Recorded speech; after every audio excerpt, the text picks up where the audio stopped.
Once again very warm welcome to all of you. आज discuss करेंगे उत्तराखंड राज्य के बारे में संपूर्ण जानकारी को। और अभी उत्तराखंड न्यूज में ट्रेंड में रहा है मुख्यमंत्री के चुनाव को लेकर के, तो इस कारण से उत्तराखंड से क्वेश्चन आने की जो संभावना है उसको हम लोग डिस्कस करेंगे। और साथ में जो उत्तराखंड के लिए और स्पेशल एग्जाम होते हैं उसमें ये वीडियो आपको बहुत हेल्प करने वाला है। बट बिफोर टू बिगिन, अगर आपने चैनल को सब्सक्राइब और शेयर नहीं किया है तो चैनल को सब्सक्राइब और शेयर कीजिए, साथ में बेल आइकन को प्रेस कीजिए जिससे कि आपको नोटिफिकेशन टाइमली मिल सके हर एक वीडियो का। और प्लेलिस्ट अवेलेबल है, आप वहां से जाके हर एक राज्य के बारे में जो भी जानकारियां हैं वो कलेक्ट कर सकते हैं। तो सबसे पहले चलेंगे हम लोग उत्तराखंड के बारे में। तो ये जो आपका एरिया है यहाँ पे आपको उत्तराखंड दिखाई देगा, ठीक है। अब जरा सा एक ओवरव्यू में देखिए इसके कि पूरे मैप में उत्तराखंड यहाँ पे एक्सटेंड करता है। और ये वाला पोर्शन जो है इसका, यहाँ पे चीन आपको देखने को मिल जाएगा, यहाँ पे नेपाल का एरिया है, ठीक है। और फिर आपको जो है यहाँ पर थोड़ा सा और यहाँ आइएगा तो यहाँ पे आपको तिब्बत दिखाई देगा, ठीक है। तो ये आपका जो है वो क्या दिखाई देता है, ये आपको मैप बताता है कि उत्तराखंड में इसके इर्द गिर्द में कौन से देश हैं, कौन से राज्य है। तो अगर आप देखिएगा तो उत्तराखंड की अगर बात कीजिएगा तो ये उत्तर वाला पूरा इसका जो एरिया है वो तिब्बत से घिरा हुआ है। उत्तर जो पूरब वाला एरिया है यहाँ पर आपको चीन दिखाई देगा। पूरा जो पूरब का एरिया है वहां पे नेपाल है इसके, ठीक है। और इसका जो एरिया है यहाँ पर उत्तर और पूरब और दक्षिण का, यहाँ पे कोई भी आपको देश वगैरह नहीं देखने को मिलेगा, ठीक है। ये वाला पूरा एरिया जो है वो आपको नेपाल ही कवर करता है। चलिए यहाँ पर अगर आप इसके सीधे दक्षिण की तरफ आइएगा तो यहाँ पर उत्तर प्रदेश है। दक्षिण और पश्चिम की तरफ आइएगा तो आपको यहाँ पे दिल्ली दिखाई देगा। और पूरा पश्चिम की तरफ आइएगा तो पंजाब और हरियाणा यहाँ पे राज्य है, ठीक है। और फिर आप नॉर्थ और मतलब कि उत्तर और पश्चिम के बीच में आइएगा तो यहाँ पर आपको हिमाचल प्रदेश दिखाई देगा। तो ये पूरा एरिया है जो कि हिमाचल प्रदेश कवर करता है। तो अगर आप देखिएगा तो हिमाचल प्रदेश 3 देश से जो है वो घिरा हुआ है, एक तिब्बत, दूसरा चीन और तीसरा आपका नेपाल। ये एरिया है आपका। अब आप अगर आइएगा राज्य की तरफ तो आपको हिमाचल प्रदेश 1 नंबर पे आता है, हरियाणा और पंजाब ये 2 और 3 हो गया, दिल्ली 4 हो गया और ये 5, ठीक है। तो 5 राज्य मतलब 4 राज्य और एक केंद्र शासित प्रदेश इससे सटे हुए मिलते हैं। तो ये आपका एक एरिया हो जाएगा, ठीक है। बाकी याद करने के लिए आप ऐसे याद कर सकते हो। मैप अगर आप देखोगे तो यहाँ पर चीजों को इंडिकेट करके आप जो है वो समझ सकते हो बातों को, ठीक है। चलिए इसके बाद आते हैं हम लोग उत्तराखंड के बारे में स्पेशल चीजों को जानते हैं। तो सबसे पहले अगर देखिएगा तो उत्तराखंड जो था वो देश के 27वें राज्य के रूप में उत्तराखंड 9 नवंबर 2000 को उत्तरांचल के नाम से अस्तित्व में आया हुआ था। तो सबसे पहले जो उत्तराखंड था वो 27वें राज्य के रूप में 9 नवंबर 2000 को उत्तरांचल के नाम से जो है वो यहाँ पर क्या हुआ था, भारत में अस्तित्व में आया हुआ था।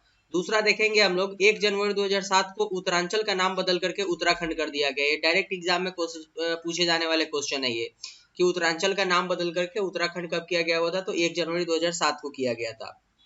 नेक्स्ट है इसका कुल क्षेत्रफल कितना है, तो 53,483 वर्ग किलोमीटर इसका क्षेत्रफल है। इसके बाद पूरब से पश्चिम मतलब अगर यहाँ से यहाँ तक की बात कीजिएगा पूरा कि इसकी लंबाई कितनी है, तो पूरब से पश्चिम की लंबाई इसकी 358 किलोमीटर है। और उत्तर से दक्षिण की तरफ अगर बात कीजिएगा तो ये आपका है 320 किलोमीटर का एरिया, ठीक है। चलिए नेक्स्ट क्वेश्चन की तरफ चलते हैं हम लोग। और इम्पोर्टेंट जो इसके फैक्ट्स हैं, क्षेत्रफल की दृष्टिकोण से जो उत्तराखंड है वो कौन सा स्थान रखता है, तो क्षेत्रफल की दृष्टि से उत्तराखंड का स्थान 18वां है अभी पूरे देश में। इसके बाद इसमें पूरे जिलों की संख्या जो यहाँ पर आप काउंट कीजिएगा तो ये 13 पूरे जिले हैं, ठीक है। इसके बाद सर्वाधिक क्षेत्र वाला जो जिला है वो आपको चमोली यहाँ पे दिखाई देगा। अभी रिसेंट चमोली बहुत ट्रेंड में रहा हुआ था, ठीक है। रुद्रप्रयाग के कारण यहाँ पर जो यहाँ पर एक अगर आप देखिएगा तो हिमस्खलन हुआ था, उसके लिए ये बहुत अभी ट्रेंड में रहा हुआ था। यहाँ से बहुत ज्यादा क्वेश्चन आने वाले हैं।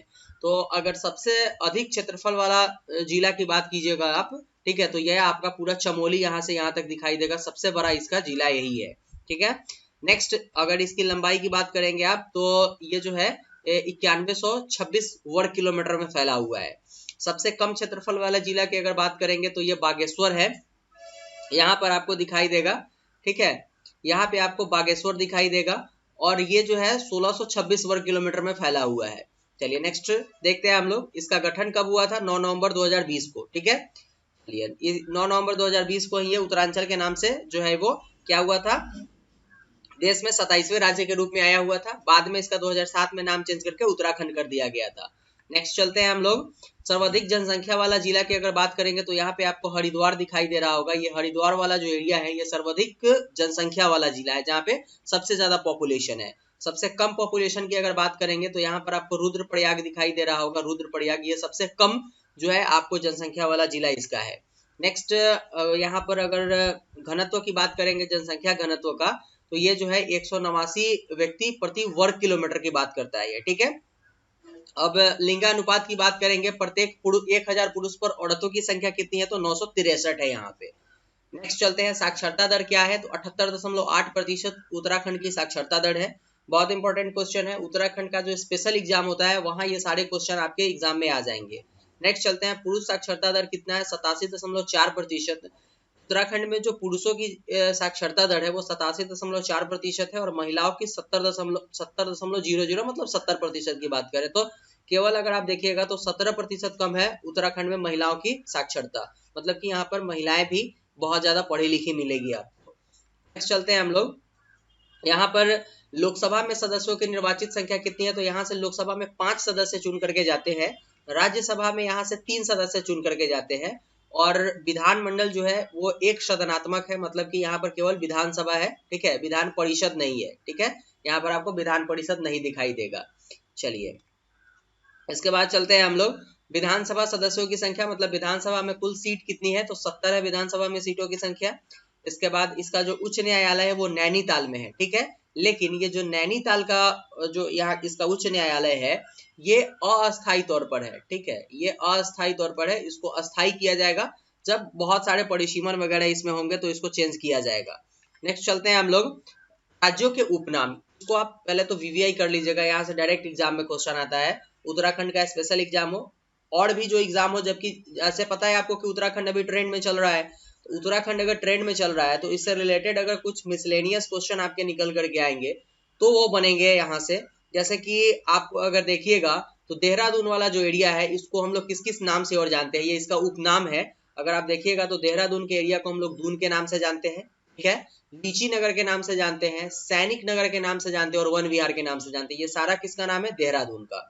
इसके बाद अगर आप देखिएगा हरिद्वार का नाम जो है वो गंगा द्वार और कुंभ नगर है, ये इसके उपनाम है राज्य के। तो अगर आपको कभी बोले कि कुंभ नगर कहाँ है तो कंफ्यूज होकर के इसका आंसर जो है दूसरे जगह नहीं मारिएगा, हरिद्वार जो है उसी का नाम कुंभ नगर है और गंगा द्वार है। नेक्स्ट है आपका नैनीताल। नैनीताल का उपनाम है झीलों का नगर। तो अगर कभी पूछे कि झीलों का नगर किसको कहा जाता है तो आप डायरेक्ट आंसर दीजिएगा नैनीताल। नेक्स्ट है आपका अल्मोड़ा, इसको बाल मिठाई का नगर भी बोला जाता है अल्मोड़ा को। नेक्स्ट है आपका यहाँ पर पिथौरागढ़, ठीक है, पिथौरागढ़, इसको हम लोग छोटा कश्मीर बोलते हैं। तो इस तरीके से राज्यों के उपनाम है उत्तराखंड में। को जानेंगे हम लोग, ऋषिकेश को हम लोग संत नगर और गंगा नगर के नाम से जानते हैं और फिर आपको मसूरी को हम लोग पहाड़ों की रानी के नाम से जानते हैं। ये सारे उत्तराखंड में पाए जाने वाले जो है जगह हैं जिसके ये उपनाम है। चलिए नेक्स्ट चलते हैं हम लोग। नेक्स्ट प्रमंडल की अगर बात करें तो जिलों की संख्या 13 है यहाँ पर। तो यहाँ पर अगर आप देखिएगा तो पहला प्रमंडल है वो गढ़वाल है, इसमें जिलों की संख्या 7 है। ऑलरेडी आपको बताया गया कि कुल जिलों की संख्या 13 है, तो 7 इसमें जो प्रमंडल है वो केवल 2 ही प्रमंडल है, एक गढ़वाल और एक कुमायूं। तो गढ़वाल में जो जिलों की संख्या है वो 7 है, जिसमें पौड़ी गढ़वाल आता है, टिहरी गढ़वाल आता है, चमोली आता है, उत्तरकाशी आता है, उसके बाद आपका देहरादून आएगा, रुद्रप्रयाग आएगा और हरिद्वार आएगा। तो ये किस प्रमंडल में आएगा, तो ये गढ़वाल प्रमंडल में आएगा।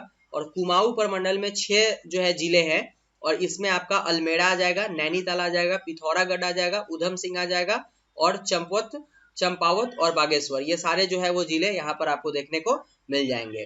ये चीज है, प्रमंडल की संख्या देख लिए हम लोग। अब हम लोग देखेंगे यहाँ पर जनजातियां, ये बहुत इंपॉर्टेंट है। आज के समय में जनजातियों से बहुत ज्यादा क्वेश्चन आते हैं। तो सबसे पहले अगर आइएगा तो भोटिया जनजाति यहाँ पे मिलती है। इसका उपनाम जो है भोटिया जनजाति का वो जार, मारच, तौलाच, जोहड़ी और सोका है। इसका निवास स्थान जो है वो अल्मेड़ा में है, कुमायूं में है, गढ़वाल में है, उत्तरकाशी में है, चमोली में है और पिथौरागढ़ में है। चमोली को आप लोग अभी जो है वो वीवीआई लेकर के चलिएगा। चमोली डिस्ट्रिक्ट में जो अभी प्रॉब्लम हुआ था रिसेंट बाढ़ के कारण, जो कि पहाड़ों के टूटने के कारण ये चीज हुआ था, तो अभी चमोली से जो भी चीज रिलेट कर रहा है उत्तराखंड में उसको बिल्कुल याद करते हुए चलिएगा। नेक्स्ट है एक जनजाति है जिसका नाम है बोक्सा। बोक्सा जनजाति का उपनाम है मेहरी और मेहरा। ये कहाँ पाया जाता है? ये नैनीताल में, पौड़ी में, गढ़वाल में और देहरादून में, ये सारे जगहों पर ये पाया जाता है। नेक्स्ट है आपका एक जो जनजाति है उसका नाम है जौनसारी। इसका कोई उपनाम नहीं है, इसको सीधे जौनसारी के नाम से ही जाना जाता है। और ये पाया जाता है आपका, इसका जो एरिया है जहाँ पे निवास करता है वो है गढ़वाल, देहरादून, लघु हिमालय और उत्तर पश्चिम वाला क्षेत्र। एक है थारू जनजाति। थारू जनजाति को हम लोग बोक्सा थारू के नाम से भी जानते हैं, लेकिन ये देखो दोनों में अंतर है। एक है सीधे बोक्सा जनजाति और एक है बोक्सा थारू जनजाति। ये कहाँ कहाँ पे पाया जाता है? तो ये आपका जो है वो कुमाऊं में पाया जाता है। हिमाचल में कुमाऊं हिमाचल जो है, सकुमाऊं हिमाचल भी एक एरिया है जो है उत्तराखंड का, और नैनीताल, ये इस एरिया में आपको देखने को मिल जाएगा ये जनजाति। चलिए उसके बाद चलते हैं हम लोग यहाँ पर राष्ट्रीय उद्यान की बात करें अगर हम लोग, तो यहाँ पर 6 राष्ट्रीय उद्यान है और सारे का नाम देखेंगे हम लोग। एक है जिम कॉर्बेट राष्ट्रीय उद्यान, ये गढ़वाल और नैनीताल वाले एरिया को कवर करता है। दूसरा है आपका नंदा देवी राष्ट्रीय उद्यान, ये चमोली में है। फूलों की घाटी राष्ट्रीय उद्यान, ये भी चमोली में है। राजा जी राष्ट्रीय उद्यान, ये देहरादून, हरिद्वार और गढ़वाल, ये तीनों एरिया को कवर करता है ये राजा जी राष्ट्रीय उद्यान। ठीक है, इसके बाद गंगोत्री राष्ट्रीय उद्यान उत्तरकाशी में है और गोविंद राष्ट्रीय उद्यान उत्तरकाशी में है। तो इस तरीके से राष्ट्रीय उद्यान की संख्या यहाँ पर 6 है। अब आएंगे हम लोग वन्य जीव विहार की बात करेंगे, तो यहाँ भी वन्य जीव विहार की संख्या भी जो है वो 6 ही है। देखेंगे इसके नाम को, तो पहला है आपका गोविंद वन्य जीव विहार, ये उत्तरकाशी में है। केदार वन्य जीव विहार, ये चमोली में है। उसके बाद है अस्कोट वन्य जीव विहार, पिथौरागढ़ में है। सोना नदी वन्य जीव विहार, ये गढ़वाल वाले एरिया में है। बिनसर वन्य जीव विहार, ये आपका अल्मेड़ा में है। और मसूरी वन्य जीव अभयारण्य देहरादून में है। तो देहरादून, चमोली, ये 2 को याद करते चलिएगा। उत्तरकाशी, ये 3 जो है इसको वीवीआई कर लीजिएगा, ये एग्जाम में डायरेक्ट आता है। इसके बाद चलेंगे हम लोग यहाँ पर प्रमुख खनिज की अगर बात करेंगे, यहाँ पर मैग्नेसाइट पाया जाता है, डेलोमाइट पाया जाता है, चूना पत्थर पाया जाता है, रॉक सल्फेट फॉस्फेट पाया जाता है, टैल्क पाया जाता है और संगमरमर, यहाँ के प्रमुख खनिज है। और यहाँ जो एरिया है जिसमें ये मिलता है उसके नाम आपको दिए गए हुए हैं यहाँ पर।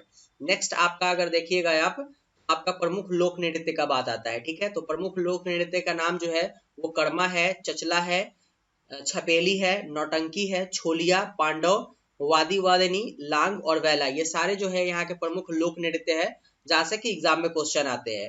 इसके बाद आप देखिएगा लोकगीत की बात अगर करता है, लोकगीत जो है वो विरहा, चैती, ढोला, कजरी, रसिया, अल्हा, भरधड़ी, भूरन भगत, लोड़की और फगुआ, ये सारे यहाँ जो है वो गाए जाने वाले लोकगीत है जहाँ से एग्जाम में क्वेश्चन आएंगे। इसमें जो सबसे ज्यादा क्वेश्चन पूछा जाता है वो आपका चैती से पूछ लिया जाता है, इसके बाद कजड़ी से पूछ लिया जाता है, और जो है फगुआ, ये 10वां नंबर है। ये 3 जो है वो तीनों इंपॉर्टेंट है, यहाँ से डायरेक्ट एग्जाम में क्वेश्चन आता है।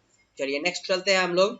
यहाँ पर नदियों की अगर बात करेंगे तो यहाँ पर अगर आप देखिएगा तो मेन नदी जो है वो गंगा है, यमुना है, उसके बाद राम गंगा है, बेतवा है, काली नदी है, चंबल है, सिंध है और शारदा है। ये सारे नदियों की संख्या है जो डायरेक्ट एग्जाम में पूछे जाने वाले क्वेश्चनों में से आता है कि शारदा नदी किस एरिया को कवर करती है, सिंध नदी किस एरिया को कवर करती है। इस तरीके से आपसे एग्जाम में क्वेश्चन पूछे जाएंगे। नेक्स्ट झीलों की बात अगर करिएगा आप, तो यहाँ पर जो कुल झीलों की संख्या है वो 24 है। तो अगर आपसे कभी पूछा गया कि उत्तराखंड में झीलों की संख्या कितनी है, तो 24 है। और आप देखिएगा जिस भी झील के लास्ट में ताल लगा हुआ होगा, ठीक है, आप एक बार अंदाजा इस तरीके से लगा सकते हैं कि ये झील कहीं ना कहीं उत्तराखंड में ही पाया जाने वाला होगा। जैसे कि नैनीताल की बात कर ले, मालवा ताल, सात ताल, नैकुदिया ताल, उसके बाद गिरी ताल, भीम ताल, खुरपा ताल, इस सारे के लास्ट में ताल लगा हुआ है। तो अगर कभी इस तरीके से क्वेश्चन आए और ताल रिलेट कर रहा हो और उत्तराखंड है, तो एक बार जरूर सोचिएगा कि हो सकता है कि उत्तराखंड इसका आंसर हो। बट आप इसमें से जितने 24 हैं इसको याद करके आप एक बार देख लीजिए कि कितनी जो है वो उत्तराखंड में झीलों की संख्या है। नेक्स्ट चलते हैं हम लोग प्रमुख नगर की बात अगर करेंगे, यहाँ के प्रमुख नगर चमोली है जो कि आजकल बहुत ट्रेंड में चला हुआ है। इसके बाद का जो देहरादून है, डिफेंस वाले जितने भी एस्पिरेंट हैं हमारे, वो सारे के लिए ये इंपॉर्टेंट है, यहाँ से क्वेश्चन आता ही आता है। इसके बाद आप चलिएगा अल्मेड़ा की। अल्मेड़ा जो है ये भी इंपॉर्टेंट है, नैनीताल से क्वेश्चन आता ही है और हरिद्वार से भी क्वेश्चन आते हैं। तो ये यहाँ के प्रमुख नगर है जो कि आपको आराम से देखने को मिल जाएगा। देहरादून वाला एरिया यहाँ है आपका, चमोली वाला एरिया ये है, हरिद्वार वाला एरिया यहाँ पे है आपको, अल्मेड़ा वाला एरिया ये है। तो ये आपके एरिया है। नेक्स्ट चलते हैं हम लोग विश्वविद्यालय की अगर बात करेंगे, तो यहाँ पर 4 कुल विश्वविद्यालय है जो कि बहुत इंपॉर्टेंट है, जहां से एग्जाम में क्वेश्चन आते हैं, जिसमें रुड़की हो गया, पंडित गोविंद बल्लभ जो है यह कृषि और प्रौद्योगिकी के लिए इम्पोर्टेंट बहुत बड़ा विश्वविद्यालय है। गुरुकुल कागंडी है और कुमायूं विश्वविद्यालय है। ये सभी इंपॉर्टेंट विश्वविद्यालयों की संख्या है यहाँ पर। ये सारे इंपॉर्टेंट फैक्ट्स थे जो कि उत्तराखंड के लिए इंपॉर्टेंट थे। जो भी एस्पिरेंट उत्तराखंड का एग्जाम दे रहे हैं या फिर करंट से चीजों को रिलेट करना चाहते हैं, वो उत्तराखंड से ये सारे फैक्ट्स को जाने। यहाँ पर आपको ऑल जितने भी चीजें हैं वो प्रोवाइड कर दी गई है। उत्तराखंड अभी ट्रेंड में चलने वाला राज्य है, तो इसलिए आप यहाँ पर जो है वो सारे फैक्ट्स को पढ़िए और जितना हो सके चैनल को सब्सक्राइब और शेयर कीजिए, जिससे कि हमें मोटिवेशन मिले आपके लिए रोज कुछ नया करने का। तो मिलते हैं फिर से हम लोग नेक्स्ट वीडियो में, जो कि राज्य स्पेशल ही होगा, किसी अलग राज्य के बारे में जो कि अभी ट्रेंड में चल रहा होगा। तो आज के सेशन के लिए इतना ही था। मिलते हैं नेक्स्ट सेशन में, तब तक के लिए thank you, goodbye and take care.